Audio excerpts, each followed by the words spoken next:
Yo, kung kung kung kung kung, oh kung kung kung. No, in my youth. Hey! In your what? Vibe to the weekend. Welcome to Training SA. It's the last Thursday of November 2020, and we have the latest trends locked in. We're here to serve them hot. Sizzling. My name is Alma, and to help me flood your timeline with hotness, my two loyal companions, Refilwe. Oh, you shouldn't have. Die baas met die bril today. I Look guess at die you. baas met die bril. So mooi. Have some respect. Hi, my bleh. How are you guys? I'm loving it. Guys, you know, this week you guys have been coming through with the outfits. I love the fact that you are going to an Afrikaans wedding. You look like a couch in 1972. That's What a nice does an toy. Afrikaans wedding look like? First of all. Second of all, how dare he speak to us wearing jean to jean with holes in the knees? How very dare No, you? I like the toy. How very dare you? Okay, cool. Let's get into top trends. Dum, dum.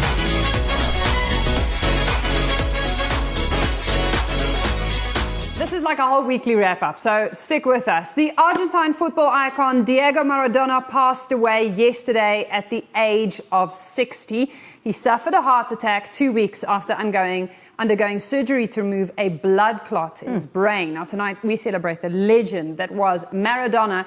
He scored more than 300 goals, but the most outstanding ones, certainly he'll be remembered for, are the two he scored at the Soccer World Cup in 1986. If you've never seen the hand of God, this is what we're talking about.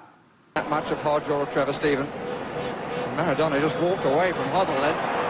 Maradona, Hodge and They're appealing for offside. The ball came back. The boss of deny, lie. Right there. He kept up. He kept that up for many, many years, not telling anybody what happened there. But of course, we know that Maradona was not without his fair share of controversies. You'll remember the last Soccer World Cup where he was spotted exhibiting some highly dodgy behavior. And then there was, of course, speculation that he was using cocaine during that match. Sure. As Alma takes a sip. But here's a video of him. There's also a video of him taken showing him struggling to then walk from the suite. Check it out. Una foto, déjame sacar. Una foto, por favor, pedile.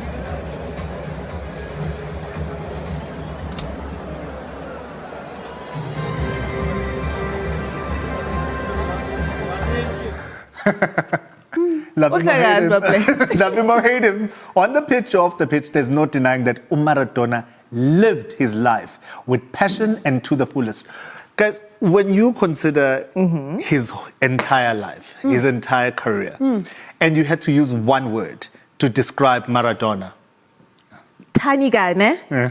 But his impact, outsized. Outside. Huge. Okay. He overcame many odds against his own biology, but also other odds. Agile. Agile. I've got one word. Cocaine. Oh, wow. I believe that's really no way to honor a legend, but I mean, wow, don't giggle like that. Why are you giggling? But that's all I remember. I remember that in that private jet, and that's all I remember. Cocaine. I was 1 year old. screaming the word He was on the way screaming the back word from on the the way soccer- back. from the World Cup. Cocaine. I feel like we need to watch the hand of God again. Okay, never mind. The hashtag NSFAS started trending earlier today. This after the Minister of Higher Education, Bladen Zimande, announced that the NSFAS has managed to identify additional funding. They found some spare change, and they've decided to put it towards the living allowances and personal expenses for NSFAS-funded students. If you missed him explain this, here it is. NSFAS, I'm pleased to indicate that it has managed to identify additional funding for living allowances to cover meals and personal expenses for those students who are going to be completed beyond this academic year. And please, this money is only for meals and personal expenses, not for other things that I shall not name. Really, Now- the one thing that I want is to get old so I can speak like that. I can't wait. And warn the kids to spend the money wisely on the right things. Now, this decision was informed by the time which was lost in the academic year because of COVID-19 restrictions and lockdown regulations. And tertiary institutions had to extend the academic year, right? So Dr. Nzimande reiterated that it is important to note that students that have completed the academic year won't be getting any allowances. So when he says that, he's talking to you, UJ. You are one of the universities that have managed to finish your academic year on time. Livua, a UJ student, took to Twitter to express disappointment, saying, Asiko happy, speaking on behalf of all UJ students, crying emojis, or where to. Shared the sentiment but explained the time we were studying to complete our exams, TUT and other universities were receiving NSFAS without having the pressure of exams. Now that we are done, but now that we're done with our academics this year and they're writing to finish their exams, they get NSFAS and we don't. Can we just celebrate the fact that UJ was agile and nimble enough to pivot so quickly and resource their students to complete the year? Love I'm not getting something Yeah, clearly. but you see, the problem is, you mustn't be an overachiever in life. Look at you now. No NSFAS. No. I think that also these students who are complaining need to remember that life is not fair. It's not fair in the working world either. And so basically the universe is just preparing you for more of the same. Also, 2020 showed us just how unfair life can be. I'm just saying, your You university got overachieve, it you right. don't get NSFAS in December. Okay. This next story had Twitter up in actual arms. Tweets were sent into a frenzy after they heard Hot 97 DJ Megan Wright's song Culture featuring will.i.am and A$AP Ferg. Now, if you don't know who she is, don't worry. No one did. Once the song started circulating, though, tweets were quick to point out that the beat sounds a lot. A lot. And I mean a lot in caps. Like South African DJ Lag's song, Ice Drop. Even the use of rooftops in the video is similar to what DJ Lag did for his song. Take a listen to DJ Lag's Ice Drop.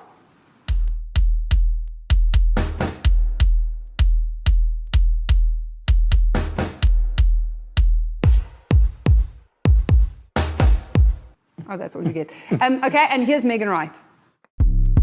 Culture. Culture. Culture. Culture. Culture.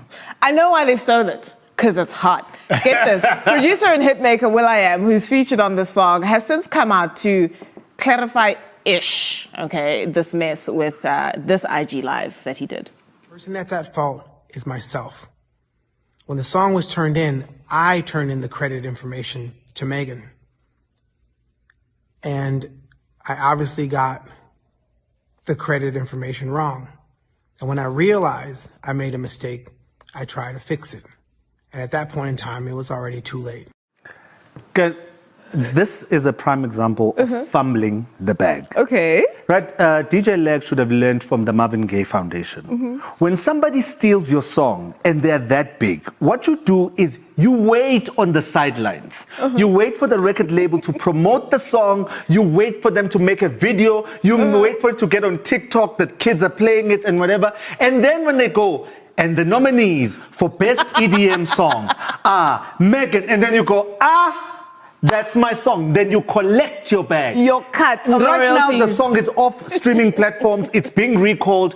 What is he going to get out of this? Bragging rights? They stole from me. Guys, don't fumble the bag. So Can we also talk about how the fact that if you are going to be a culture vulture and like swagger jack, ne, when you issue apologies, say it with your chest. It's not a mistake. It's not a mistake. You try to get away with something and you got caught out. Come on, will.i.am. But how did they think we were not going to know? No, because they once tweeted in America that Africans actually tweet from one computer. So they thought that somebody else would be on the computer and we wouldn't see it. And by the way, I just want to know what Instagram will.i.am was using, because that live, the quality, I don't know what cell phone network he was using, but that's the best Insta live I've ever seen. American in my internet. Oh, American. Oh, it's because we've It's got a one superior internet, yeah, We've got it's you one and your- computer here in We're using Africa. dial-up over here. We're going to go on a quick ad break while we check the tweets on our one computer, and we'll continue with your favorite trends after this. Stay tuned.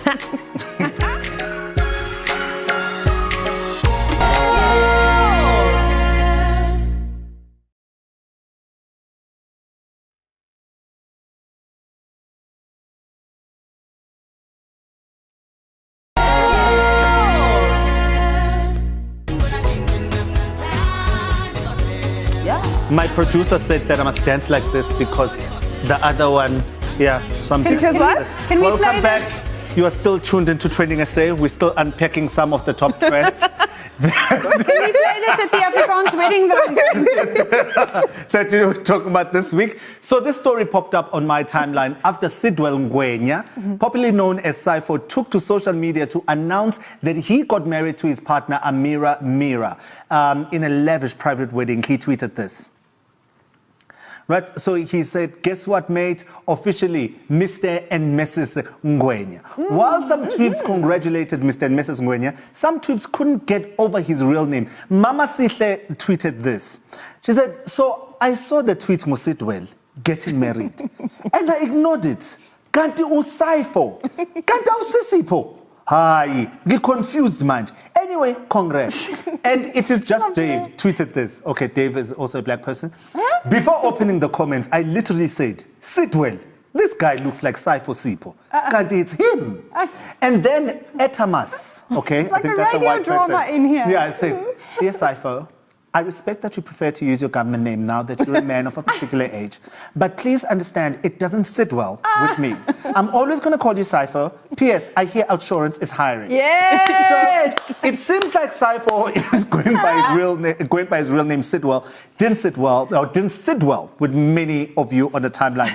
So I'm curious to find out from you guys, what didn't sit well with you this week? Before we talk about what didn't sit well, I love Yes. that the bride seems to be wearing trainers. That sits well with that- us. That sits- absolutely yeah, sits it well with me. with us, So, Rufina? and we co-sign. What doesn't sit well with me this week is the fact that the Minister of Health had to go back to the Eastern Cape to help them get a grip or try to get a handle on COVID infections. It's on the rise. They are under pressure.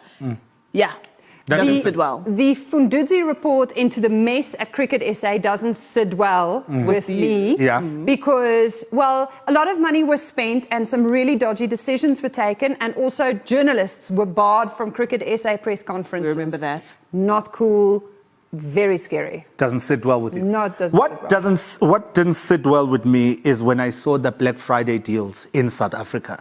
I just think that South African retailers need to quit while they're still behind, because what is happening right now, like I've been looking online. Okay, and just I'm school seeing- them. What does an actual discount look A like? discount is not 35% off or 25% off. A Black Friday discount is 80% off, 90% off. We're talking about that. And the thing is, I actually employ South Africans to actually just stay at home and not support this mess that we're in right Boycott. now. You know, let's boycott it. It's actually easier. It's much cheaper to actually shop after Christmas.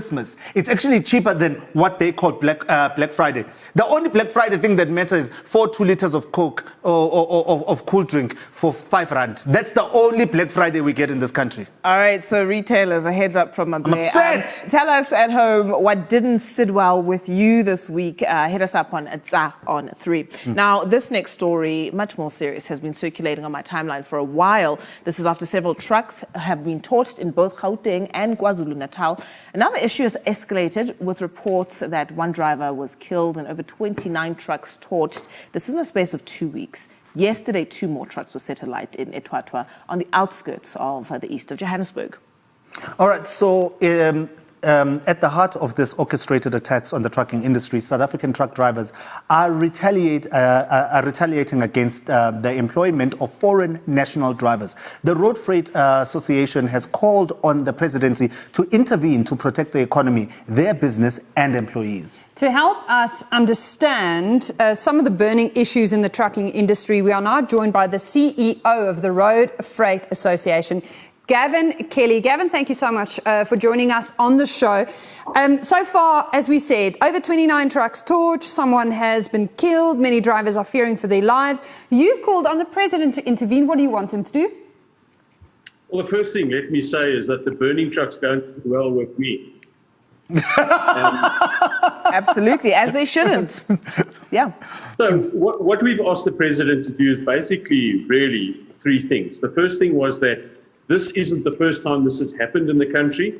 It happened, if you will recall, in 2018, we had those first horrible burnings of trucks down at the Moy River Toll Plaza over an Easter weekend, around about then. And at that point, a group of people came along and said, this is the reason why we're doing it. It's foreign drivers. We need to address this. We're having foreign drivers employed by South African companies, and it's not cool with us. We need to address this. And there was a ministerial task team that was put together. There was some research done. Statistics were got hold of. And then there were proposals put on the table that came from, amongst other people, us.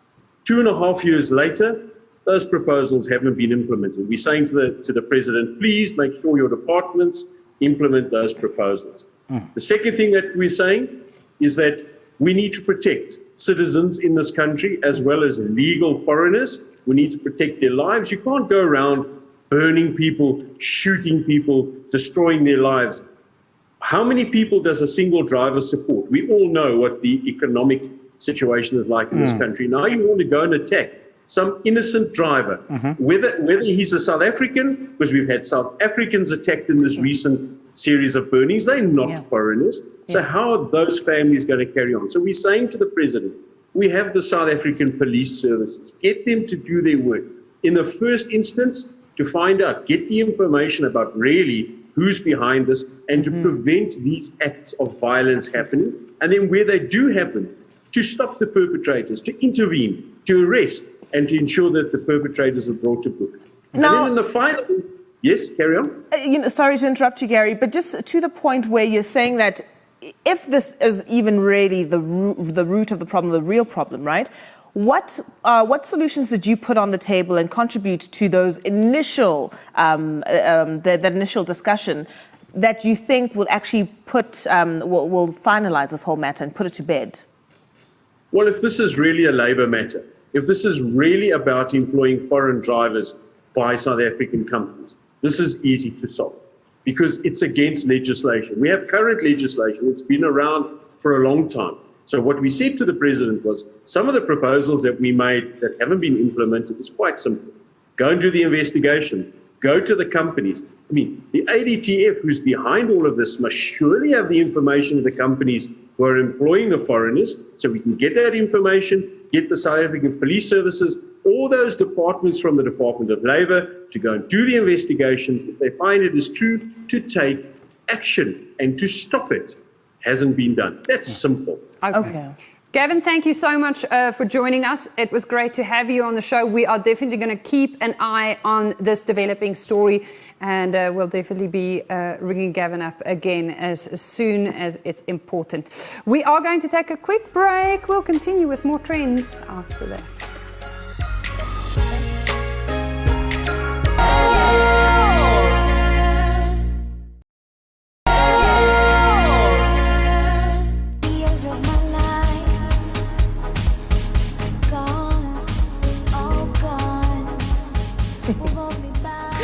Welcome back. You're still watching Trading SA on SABC3, and we have a treat for you today, and it's not Mablé influencing us to do this. I still don't know why, but it's the fact that we have extended top trends, and so it continues.